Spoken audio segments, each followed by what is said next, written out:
Bonsoir à tous et à toutes. Je suis tout d'abord ravie de participer à cette première nuit des 10 et je vous remercie pour l'invitation. Je me présente, je suis Aurélie Tonnet, ergothérapeute en libéral sur la région de Toulouse. Je pratique depuis maintenant 10 ans en libéral auprès d'une population majoritairement pédiatrique pour des enfants qui présentent des troubles neurodéveloppementaux, des handicaps moteurs et des maladies rares. Je vais donc ce soir vous présenter l'importance du rôle et la spécificité du rôle de l'ergothérapeute dans l'accompagnement à la prise en main des outils numériques pour les enfants 10. Pour commencer, je voudrais tout d'abord rappeler ce qu'est l'ergothérapie. Nous sommes une profession paramédicale validée par un diplôme d'État et nous travaillons sous prescription médicale. Notre spécificité est de nous appuyer dans notre pratique en pédiatrie sur un modèle d'intervention centré sur l'enfant, son environnement et ses occupations. En effet, l'occupation est le domaine d'expertise de l'ergothérapeute et elle englobe les activités de la vie quotidienne, les loisirs et les apprentissages scolaires. Nous allons, en tant qu'ergothérapeute, nous intéresser aux activités que réalise l'enfant ou qu'il devrait réaliser pour son âge et analyser les difficultés qu'il éprouve dans certaines de ces activités pour l'aider à trouver des solutions.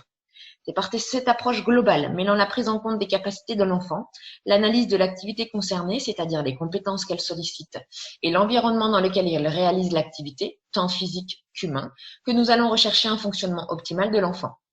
Pour cela, nous utilisons différentes techniques de rééducation personnalisées aux besoins de l'enfant qui visent à développer ses compétences. Nous intervenons également au niveau de l'activité en elle-même pour l'adapter si besoin. Cela concerne par exemple les aménagements pédagogiques que nous pourrons préconiser. Enfin, nous allons créer un environnement favorable, que ce soit à l'école ou à la maison. Alors, beaucoup de familles et même de prescripteurs se demandent quand consulter un ergothérapeute et pourquoi. Nous intervenons auprès d'enfants de tout âge et dès le plus jeune âge, à partir du moment où on repère des difficultés dans le comportement ludique de l'enfant, comment il investit ou désinvestit les jeux à la maison, à la crèche, comment il explore ou n'explore pas son environnement pour les tout petits, ou encore lorsque des difficultés émergent dans ses activités du quotidien. Cela concerne l'alimentation, l'habillage, la réalisation de la toilette, le brossage des dents, l'acquisition de la propreté, etc. Ou encore lorsque des difficultés apparaissent au niveau des attendus préscolaires et scolaires, par exemple l'entrée dans les manipulations, l'apprentissage du graphisme, l'utilisation des outils scolaires, etc. Il peut encore s'agir de difficultés que l'on suspecte au niveau de son développement moteur, ou enfin d'un éventuel trouble de l'intégration sensorielle, comme une hyper ou une hyposensibilité tactile et auditive. Face à ces difficultés repérées, notre rôle en tant qu'ergothérapeute va être de les analyser et de proposer des solutions visant à améliorer et développer les capacités déficitaires de l'enfant pour le soutenir dans son fonctionnement de tous les jours et ainsi le rendre plus indépendant, c'est-à-dire le rendre capable de faire l'activité, et plus autonome, c'est-à-dire le rendre capable de gérer et de décider.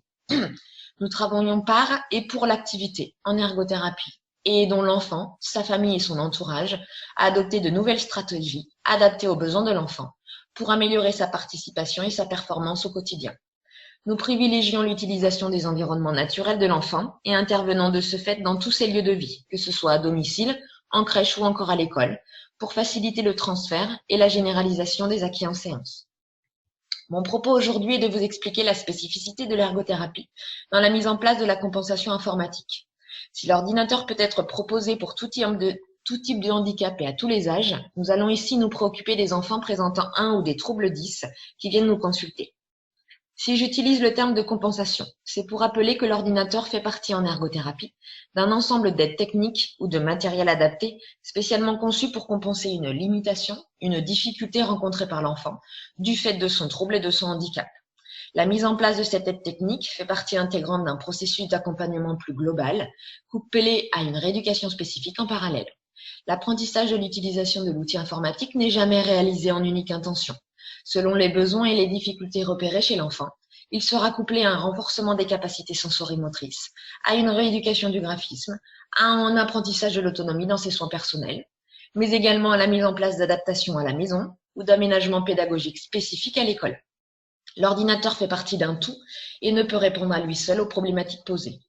Si je vous dis cela, c'est parce que nous constatons tous les jours dans nos cabinets une demande des familles de compensation informatique qui arrive trop tardivement, souvent en urgence avant l'entrée au collège et alors que les difficultés de l'enfant sont à leur apogée. Or, plus la prise en charge est précoce, plus nous pouvons bien en amont en ergothérapie agir sur les activités qui posent problème et soulager l'enfant dans ses apprentissages quotidiens dans un projet de soins et d'accompagnement global. Lorsque les familles consultent pour une compensation informatique, on retrouve majoritairement au premier plan une plainte au niveau du graphisme. L'enfant n'automatise pas les lettres, il n'arrive pas à suivre le rythme en classe, il est lent, son écriture est illisible ou encore les douleurs et la fatigue sont intenables. Il refuse parfois même d'écrire et ne peut donc pas être évalué sur ses connaissances alors qu'il est capable de le faire à l'oral par exemple. Si la rééducation du graphisme permet d'améliorer les performances de ces enfants en termes de lisibilité et de vitesse, il persiste trop souvent un co-cognitif associé à la tâche d'écriture qui met à mal le capital attentionnel de l'enfant. En effet, l'enfant en situation d'écriture reste parasité par la réalisation de la trace écrite et n'a plus les ressources suffisantes pour se focaliser sur la tâche conceptuelle, c'est-à-dire sur le contenu même de la leçon. Il se concentre sur les lettres à tracer, ne les ayant pas automatisées, sur la tenue de son crayon qu'il n'arrive pas à maîtriser, ou encore sur le suivi de la ligne du cahier qui rajoute à sa difficulté. Au final, il arrive à copier, mais sans savoir ce qu'il a écrit. Comment pourrait-il alors répondre à la question posée, alors qu'il n'a pas eu le temps de s'approprier ce dont l'enseignant parle? Cette énergie cognitive est largement sous-estimée, surtout lorsque l'écriture est devenue suffisamment lisible pour être tolérée comme telle, après une rééducation du graphisme par exemple. On entend souvent les enseignants dire « Vous savez, d'autres enfants écrivent moins bien que lui. Franchement, ça pourrait être pire. Je ne comprends pas pourquoi il faudra alléger la tâche. Vous voyez, il est capable de bien écrire quand il veut. » Malheureusement, trop souvent encore, ces enseignants ne mesurent pas que pour arriver à un résultat passable, pour eux, l'enfant a utilisé toutes ses ressources attentionnelles et n'en a plus pour le reste. En imposant l'écriture manuelle, on impose de fait la double tâche et on aggrave la fatigue, la lenteur et on organise le déficit d'apprentissage. En tant qu'ergothérapeute, face à cette plainte d'écriture formulée par la famille ou l'équipe enseignante qui justifie pour eux la mise en place de l'utilisation de l'ordinateur, il est essentiel pour nous de préciser les difficultés qui sous-tendent, pour cet enfant, les difficultés graphiques, afin d'adapter la prise en charge rééducative et réadaptative à l'enfant. En effet, on retrouve généralement derrière le problème d'écriture un déficit de motricité globale et fine, associant de fait des difficultés en termes de posture, de tenue du crayon, un déficit de programmation ou d'automatisation du geste graphique, l'association de troubles oculomoteurs et neurovisuels, et une surcharge cognitive pouvant entraîner un déficit attentionnel.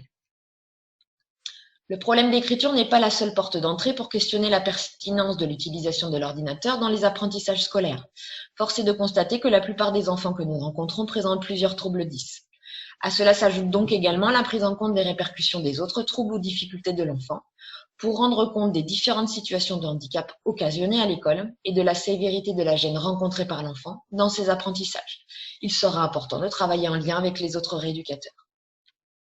L'accompagnement en ergothérapie débutera par la réalisation d'un bilan qui visera à évaluer les troubles existants et leurs conséquences dans les apprentissages, qui utilisera des évaluations graphiques normalisées pour évaluer la vitesse, la qualité d'écriture et le coût de la tâche manuscrite. Nous vérifierons également l'absence de troubles pouvant perturber l'utilisation des logiciels ou la gestion de l'outil informatique, comme des troubles de l'articulation majeure, des troubles de l'attention ou des troubles des fonctions exécutives pénalisants. Nous évaluerons les capacités d'utilisation de l'outil informatique par des mises en situation avec l'enfant. Nous évaluerons les attentes de l'enfant et de sa famille et du milieu scolaire et redéfinirons si besoin les objectifs. Nous évaluerons le contexte familial et scolaire au niveau de son organisation, mais également nous prendrons en compte les éléments qui peuvent être des freins à la mise en place de l'outil informatique. Par exemple, une réaction négative de l'enfant ou une crainte du regard des autres pour sortir l'ordinateur en classe. Nous pourrons également mettre en évidence des freins au niveau de la famille, au niveau financier, à la fois pour le financement des séances d'ergothérapie, mais aussi pour l'achat du matériel informatique. Nous repérerons les éléments facilitateurs à la mise en place de l'outil informatique en classe, comme la motivation de l'enfant, l'implication de la famille et l'engagement de l'équipe enseignante.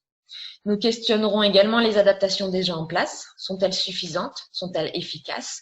Peut-on développer encore davantage l'indépendance de l'enfant avec l'outil informatique? Enfin, nous pourrons réaliser des échanges avec l'équipe enseignante et l'AESH pour savoir comment se passe la scolarité pour cet enfant, quelles sont les problématiques soulevées de leur côté et comment l'ordinateur peut compenser. Nous proposerons notamment des observations en classe. C'est l'ensemble de ces éléments qui permettra à l'ergothérapeute d'évaluer de manière juste la sévérité fonctionnelle du trouble et d'envisager alors de proposer l'ordinateur comme moyen de compensation. Pour que l'ordinateur devienne pour l'enfant un outil de compensation efficace, optimisant ses apprentissages et contribuant à sa revalorisation, il va être essentiel pour nous ergothérapeutes de bien cibler les objectifs de l'utilisation de l'ordinateur pour cet enfant. Pour certains, l'ordinateur permettra de compenser une écriture manuscrite lente, coûteuse, douloureuse, peu lisible ou des capacités de transcription écrite peu efficaces. L'ordinateur pourra également pallier des difficultés de lecture et de compréhension de texte et de consignes. Il pourra aussi compenser des difficultés de motricité fine et d'organisation gestuelle, comme on le voit dans la manipulation des outils scolaires en géométrie ou la réalisation de graphiques et de schémas en physique-chimie. L'ordinateur permettra pour d'autres de soulager des difficultés de décomposition des nombres et de pose d'opérations, ou encore des difficultés d'organisation. Selon les objectifs visés, personnalisés aux besoins de l'enfant, l'ergothérapeute proposera différentes méthodes d'apprentissage et différents logiciels pour y répondre. Je ne ferai pas ici l'inventaire des logiciels utilisés puisque Madame Rancière les a précédemment présentés. Comme nous avons pu le voir, avoir un ordinateur ne suffit pas. Son utilisation devra devenir intuitive afin que les ressources allouées pour les apprentissages restent disponibles. Ce n'est qu'à ce titre que l'ordinateur deviendra pour l'enfant un outil de compensation efficace. Notre rôle en tant qu'ergothérapeute va donc être de préciser le matériel nécessaire, d'apprendre à l'enfant à l'utiliser, d'identifier clairement ses conditions d'utilisation et d'accompagner la famille et l'équipe enseignante dans sa mise en place concrète, pour que l'utilisation de l'ordinateur ne devienne pas un surhandicap et pour que l'enfant tire un bénéfice immédiat et suffisant de son utilisation. En tant qu'ergothérapeute, nous allons participer au choix du matériel. Pour cela, nous allons réaliser des essais en séance pour répondre au plus près aux besoins spécifiques de l'enfant. Nous pourrons notamment dans ce cadre préconiser le matériel informatique spécifique pour une demande auprès de la MDPH. Nous allons également adapter l'interface informatique à l'enfant. Nous l'aiderons à personnaliser le bureau de son ordinateur. Nous l'aiderons à créer un cartable informatique fonctionnel et efficace pour ranger ses documents. Nous personnaliserons et paramétrerons les traitements de texte. Nous lui apprendrons l'utilisation d'applications utiles à l'école. Nous adapterons l'environnement informatique aux situations scolaires. En séance, nous allons proposer à l'enfant un apprentissage de la frappe au clavier. Pour cela, en fonction des objectifs visés, s'ils concernent la prise de notes ou la transcription écrite, nous allons utiliser différents logiciels et méthodes spécifiques. Nous allons également choisir les logiciels adaptés aux besoins de l'enfant et lui apprendre à les utiliser. Cela pourra concerner, selon les objectifs attendus, l'apprentissage de logiciels de synthèse ou de reconnaissance vocale, les correcteurs orthographiques ou prédicteurs de mots, les logiciels de géométrie ou de carte mentale, ou encore les logiciels de complétion de PDF. Nous allons également apprendre à l'enfant à gérer son ordinateur et ses périphériques, qu'il s'agisse d'utiliser une clé USB pour transmettre ses documents à son enseignant, utiliser un scanner de poche ou une souris scanner, une imprimante ou un micro-casque. L'objectif sera que l'enfant devienne petit à petit autonome dans l'utilisation de ces outils et qu'il sache les utiliser à bon escient selon les tâches scolaires qui lui seront demandées. La spécificité de notre intervention en tant qu'ergothérapeute dans la mise en place de cet outil informatique réside également dans le travail avec les partenaires, à savoir l'implication de la famille et de l'équipe enseignante. En ce qui concerne le travail avec la famille, il consistera à leur montrer les outils utilisés par l'enfant et à leur apprendre à les manipuler pour faciliter le relais et ainsi favoriser le transfert et la généralisation des acquisitions faites en séance par l'enfant pour, dans un premier temps, s'exercer à l'utilisation de l'ordinateur pour les devoirs à la maison. Notre rôle sera également d'aider la famille dans la demande de mise à disposition du matériel informatique auprès de la MDPH ou dans l'achat personnel du matériel selon le projet des parents et d'inscrire l'utilisation de l'outil informatique dans les projets d'accompagnement personnalisé ou les projets personnalisés de scolarisation afin de permettre son utilisation en classe. En ce qui concerne le travail avec l'équipe enseignante, l'objectif sera de baliser l'environnement scolaire pour une bonne intégration de l'ordinateur en classe. Notre rôle sera d'aider les enseignants et l'AESH s'il y a lieu à mieux comprendre l'apport de l'ordinateur pour l'enfant, réfléchir avec eux aux situations pertinentes pour l'utilisation de l'ordinateur en classe et préparer et leur présenter les logiciels utilisés par l'enfant et le lien qui peut être fait avec les supports scolaires proposés. On préparera ensemble également l'introduction concrète de l'ordinateur en classe. On pourra notamment décider ensemble d'une première matière ou de tâches scolaires spécifiques pour commencer à utiliser l'ordinateur en classe et développer au fur et à mesure les temps de pratique. On parlera du placement dans la classe, du rangement du matériel, des supports et des échanges entre l'élève et l'enseignant avec l'outil informatique. On réfléchira à l'allègement des supports scolaires. L'enfant qui vient avec un ordinateur devra être déchargé, par exemple, par la mise en place d'un double jeu de livres ou le recours au livre numérique. On pourra également remplacer les cahiers par la gestion d'un trieur. Cela se fera au cours de réunions d'information, comme des équipes éducatives, mais également au cours d'échanges informels avec l'enseignant et l'AESH. Pour aider à la mise en place concrète en classe, on pourra notamment proposer d'intervenir pour les enfants de primaire directement dans leur classe, pour la mise en place de cet outil informatique et l'aide à l'utilisation. On rencontrera également l'AESH, si possible, et on l'invitera à nos séances, si elles sont réalisées sur l'école, pour le ou la former à l'utilisation du matériel informatique spécifique de l'enfant. Durant l'intégration progressive de l'ordinateur en classe, on reprendra avec l'enfant en séance les problèmes posés en classe ou pour les devoirs à la maison. On adaptera les logiciels et on ajoutera de nouveaux outils au fur et à mesure de l'évolution de l'enfant et de ses apprentissages. Des échanges formels et informels réguliers seront nécessaires entre les partenaires, c'est-à-dire la famille, l'enseignant et l'AESH, pour évaluer les progrès de l'enfant, évaluer l'adéquation du matériel aux exigences scolaires et réviser, si besoin, les objectifs. Pour conclure, l'outil informatique est un outil formidable aux objectifs multiples et variés, avec une multiplicité d'utilisations. Mais le passage au clavier ne règle pas tout. En effet, une priorisation, comme nous avons pu le voir, est nécessaire afin d'adapter l'utilisation de l'ordinateur aux besoins actuels de l'enfant.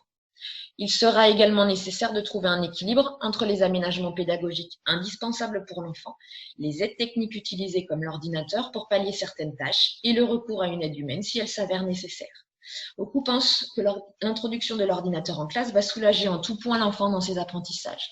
Or, il n'en est rien. Les aides pédagogiques et les aides humaines ont également tout leur sens et les unes n'évincent pas les autres. Il faudra abandonner les fausses idées sur le fait que l'utilisation de l'ordinateur fait abandonner l'écriture manuelle. L'enfant ne peut pas utiliser l'ordinateur sur toutes les tâches scolaires. Il devra maintenir un minimum d'écriture. Enfin, l'ordinateur à tout prix ne sera pas forcément le projet envisagé selon les besoins et les difficultés de l'enfant. Il pourrait être un réel bénéfice pour beaucoup, mais pas forcément pour tous. Enfin, ce projet de mise en place de l'outil informatique en classe sera un projet en co-construction avec l'enfant, sa famille, l'équipe enseignante et l'ensemble des rééducateurs. Je vous remercie pour votre attention.